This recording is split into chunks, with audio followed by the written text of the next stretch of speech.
This is what the Autocad screen should look like when you first turn on Autocad. What we're going to do now is I'm going to go over setting up various toolbars which will help you operate Autocad. Actually, I believe this screen right here could be a different menu perhaps. You may see, you'll probably see that. So if you're on home, if you click on home, you'll see this. So you see various entries. So you could select a line, a polyline, a circle, etc. We're also going to add toolbars. And I tend to use toolbars, but I tend to go back and forth. If you remember, I've been saying this a few times now, there are many ways to create things in AutoCAD. There are many different ways to make a line, and there are, in fact, many ways to choose how to make a line. The toolbars are some of the, I guess, the old school style, and I like to keep them out in the open. If it turns out that you decide not to use them, that's fine, but they are going to be there to help you. So the first thing you need to do is you need to come up here to this very small downward arrow. The downward arrow with the line above it. Click on it, and then you should add Show Menu Bar. So the Show Menu Bar adds this menu bar that allows you to show files, edit, view, insert, format, tools, etc. The toolbars are located in Tools, so we can click on Tools, Toolbars, AutoCAD, and one of the ones that we're going to create will be Layers. So let's put Layers in first. And we're going to leave Layers right there. It should actually pop up right there on most of your AutoCAD screens. Now, to create additional toolbars, we could go back and do that again, but AutoCAD will let us just click on a toolbar to create another toolbar. So we can just come up into this toolbar, and then if we right-click our mouse button, we'll open up the toolbar menu again. So let's create and add the Draw toolbar. The Draw toolbar usually comes in vertically on the left-hand side. If I right-click again, we can choose Inquiry. Inquiry came in over here.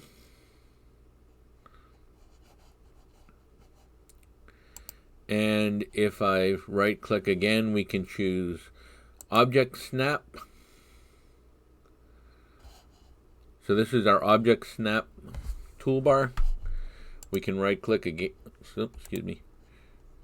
We have to be on a toolbar itself. Right-click again, and we can choose Modify. Modify will come in all the way on the right-hand side.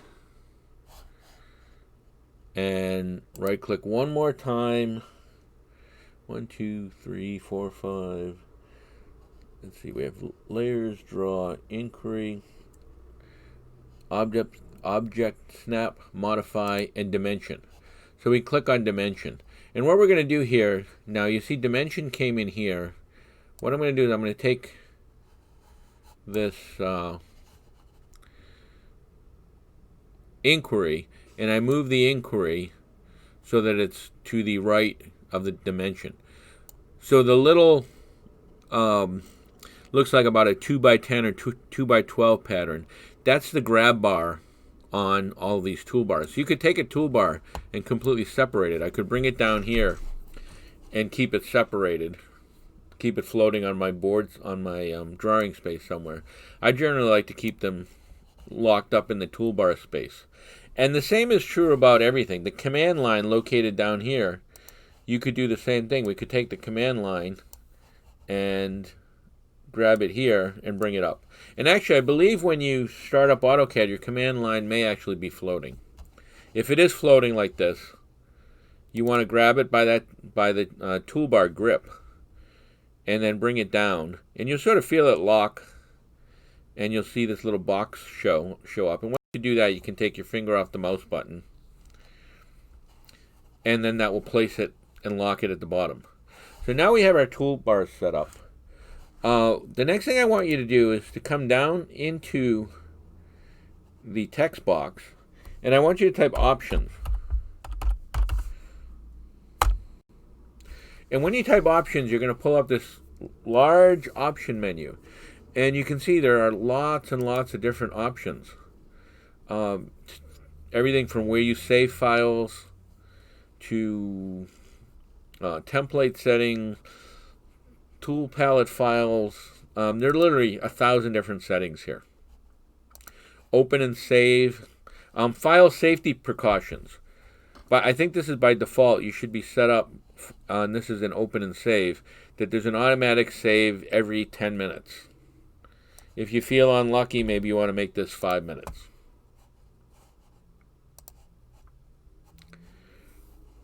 When you save, you want to create it as a backup copy. So what this will do is if your computer crashes for some reason, you'll be able to find that last saved copy, and you won't actually lose all your information. Number of recently used files, 9, and that's by default. Plot and publish settings, you can set up default settings, choose a default printer, etc. User preferences. In drafting settings, see if there's anything we want to change here. I don't think that display polar tracking vector. Display full screen tracking vector. I think we'll leave those on for now. There's a different drafting settings that we're going to change, and it will ultimately become essentially an official save after a few uses of Autocad. So the way Autocad works is it's somewhat smart. So the first time you set it up, it's sort of set up assuming that you're a very smart user, so it doesn't have any of these toolbars. And as you set up and make modifications, various changes, after 1, 2, or 3 sessions, I don't recall the exact number. It may be after the first one, but eventually your Autocad screen will get saved and remembered, so that each time you start Autocad, it will automatically open up to the screen that we've left here. Now, the one last thing I want to talk about is this use large icon buttons on toolbars. And this is probably especially important for those of you who may wear glasses or may potentially have smaller computers or laptops that don't have huge screens. So if I uncheck this and hit apply, you can see how all my toolbar buttons have changed and gotten much smaller. Now, for me sitting here in front of my 24-inch monitor, I can see these perfectly fine. But as you're looking at whatever screen you're using to watch my videos, you may not be able to see these well. So I always check this for use large icons on toolbars. Those of you who otherwise might have either vision problems or small monitors may also want to check this so that your icons are larger and are easier to see. So once I do that, I hit OK, and I'm going to close this down. So let me start by just drawing a line, and I want to show you something you didn't see last week as I was drawing a line. So as I draw a line down here, I draw a line down here. I guess I'm set up I have it turned on anyway. So I'm going to delete this, and I'm going to go turn this setting off. So in Tools, Drafting Settings, I have to bring my screen over from my second monitor. In Dynamic Input, by default, this is turned on. Enable Dimension Input where possible. And in Options, I was looking to see if we could disable it there, but I didn't see this. So when I click on this, and this is going to be your default, let me show you what happens. So now when I start drawing a line, you see I get this automatic angle. And I find, and I think most people find it's more annoying than it is helpful. So generally, I recommend turning it off. So again, to go back and turn this off, we go into Tools, we go into Drafting Settings, we click on Dynamic Input, and we click right here, Enable Dimension Input where possible. We uncheck that. So once this is unchecked, if I now draw a line, you can see I don't get that angle, and at least in my opinion, it's a little bit easier to look at.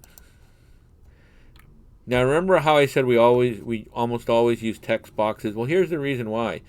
Without using a grid, it's very hard for me to say complete this square and make it exact. But if I'm typing numbers, then I can type in the exact number. So this is just one example. Again, how do we do a box selection? So when I want to do a selection, if I click my left mouse button, I just click it once and take my finger off the button. Use the select window. Move the window, select whatever I want. I can select this piece, or I can select that piece. So I can select this piece if I want and delete it, or I could come over here and select this piece. There's no compelling reason why this happens to be green or that happens to be blue. I guess green is saying you're going to the left, blue is saying you're going to the right, but they're both selection boxes.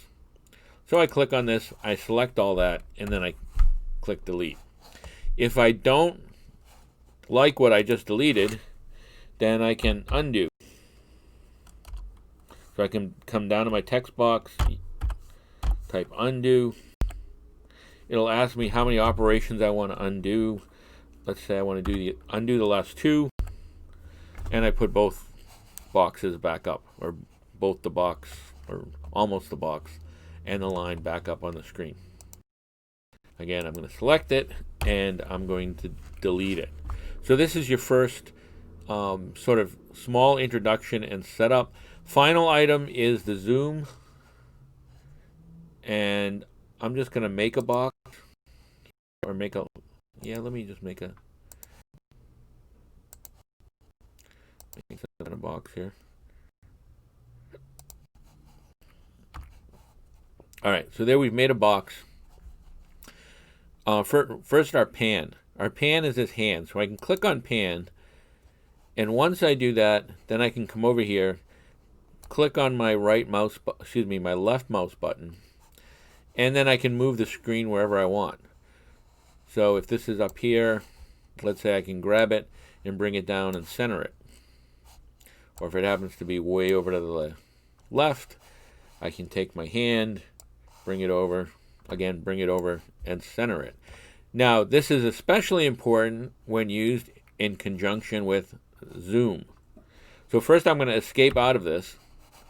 So hitting escape gets rid of the pan. Another way to do pan, and this is the reason why I strongly suggest, even if you have a laptop, actually especially if you have a laptop, that you get yourself a 3-button mouse. Or actually, I guess it's called a 3-button mouse, but it's really a 2-button mouse with a scroll bar that has a button within it. So when I have my scroll wheel, excuse me, I said scroll bar, I mean scroll wheel. My scroll wheel will do a zoom. So I can zoom in and out directly with my scroll wheel. And then if I press on my scroll wheel, that does the pan. So essentially what that does is that negates the need to ever come over here to select pan. I don't have to select pan, and then hit the escape bar to exit pan. I can simply press down on my scroll wheel, and I can move this anywhere that I want. And then I can roll the scroll wheel. If I roll it back towards me, it makes it smaller. So that's actually a zoom out. And then if I roll it forward, that becomes a zoom in. So when you roll it forward and you're off the screen, you can then press the scroll wheel to do a pan and then center yourself again. So this allows you to easily move whatever you're drawing into the center of your work area so you can see exactly what you're doing. I'm going to stop this video now. We'll take up an actual drawing and the drawing on the example in video number 2.